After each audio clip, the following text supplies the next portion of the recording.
Welcome back to Tempus Thought Logos. Today's story begins in a purple flower field in ancient Persia.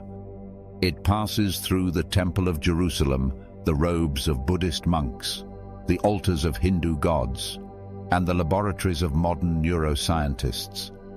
And it ends with a clinical trial published just this year, confirming what ancient healers knew 3,000 years ago. This is the story of saffron. Let's begin. Saffron comes from the Crocus sativus, a small, delicate purple flower that blooms for just 2 weeks each year. Inside each flower are 3 hair-thin red threads called stigmas. Those threads are saffron. They must be harvested by hand, gently, before sunrise, because even a few hours of sunlight begins to degrade their potency. To produce 1 single kilogram of saffron, you need approximately 150,000 flowers. That is why saffron is the most expensive spice in the world, retailing for up to $5,000 per kilogram. Iran produces nearly 90% of the global supply today, the same land where this story begins. The earliest records of saffron cultivation come from ancient Persia, modern Iran, dating back over 3,000 years. Persian royal carpets were woven with saffron threads. The bodies of Persian royalty were wrapped in saffron-scented shrouds. King Darius the Great, who ruled the largest empire the ancient world had ever seen, ordered saffron planted throughout his territories. Persian mythology tells us saffron was born from the tears of Kaveh, a legendary hero who rose against an evil king.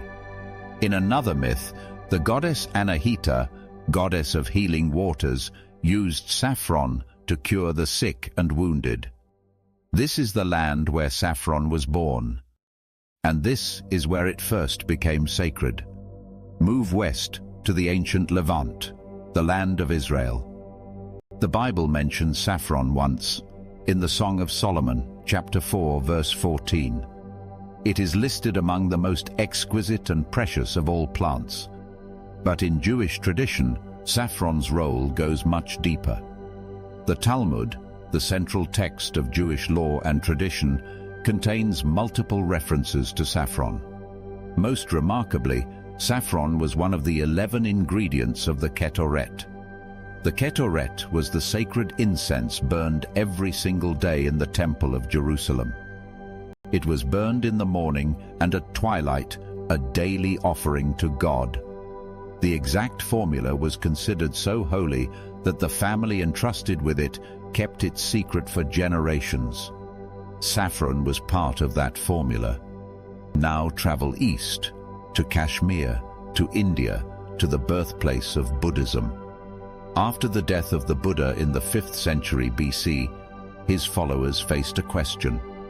What color should a monk wear to signal his renunciation of the world? They chose saffron, not just because it was beautiful, but because in Buddhist philosophy, the saffron color represents illumination, the highest state of human perfection. It is the color of the flame that burns away ignorance and reveals truth. That decision was made 2,500 years ago.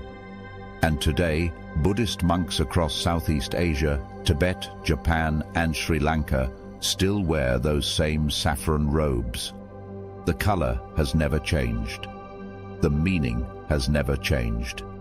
In Hinduism, one of the oldest living religions on earth, saffron is the color of the sacred fire. It represents Agni, the god of fire, who burns away impurity and carries offerings to the divine. Lord Vishnu, the preserver of the universe, is associated with saffron in Hindu scripture. Saffron is used to anoint temple deities, bless newborns, purify sacred spaces, and sanctify marriages. In Sikhism, the saffron flag, called the Nishan Sahib, flies above every Gurdwara in the world. It is the color of courage, sacrifice, and the willingness to serve God above all else. Across Hinduism, Buddhism, Jainism, and Sikhism, saffron means the same thing: detachment from the material world, devotion to the divine. Now let us put on our clinical hats. Modern pharmacology has identified the active compounds in saffron: crocin, quercetin, picrocrocin, and saffronol. These compounds do something remarkable. They cross the blood-brain barrier, which very few plant compounds can do, and directly influence the brain's serotonin and dopamine systems, the systems that regulate mood, memory, and motivation. Depression. A 2025 randomized controlled trial showed saffron supplementation significantly reduced depression scores in adults with mild to moderate depression, reducing cortisol levels and improving mood. Dementia. A study found saffron extract performed comparably to donepezil, a standard prescription drug used to treat Alzheimer's disease. Brain protection. Research shows saffron's compounds may protect neurons from oxidative damage and reduce brain inflammation. Eye health. Clinical studies show crocin may slow the progression of age-related macular degeneration. Cancer. Laboratory studies show saffron compounds can induce apoptosis, programmed cell death, in multiple cancer cell lines. Large human trials are still needed. Menstrual pain. A clinical trial showed saffron-based herbal treatment was as effective as mefenamic acid, a pharmaceutical painkiller, for menstrual pain. Most of these studies use standardized pharmaceutical-grade saffron extract, not kitchen saffron. Dosage and quality control matter enormously. Saffron can also interact with antidepressants and blood pressure medications. Please consult your doctor before using saffron supplements, especially if you are already on medication.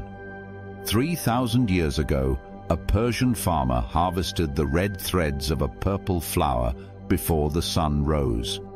He could not have known that Jewish priests would burn it as a holy offering, or that Buddhist monks would wear its color as a symbol of enlightenment, or that Hindu gods would be anointed with it, or that 21st century neuroscientists would discover it can cross the blood-brain barrier and heal the human mind.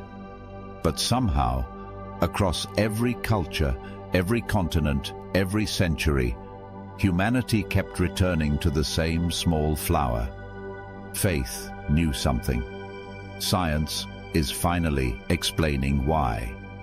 Ancient wisdom, modern proof. See you next time.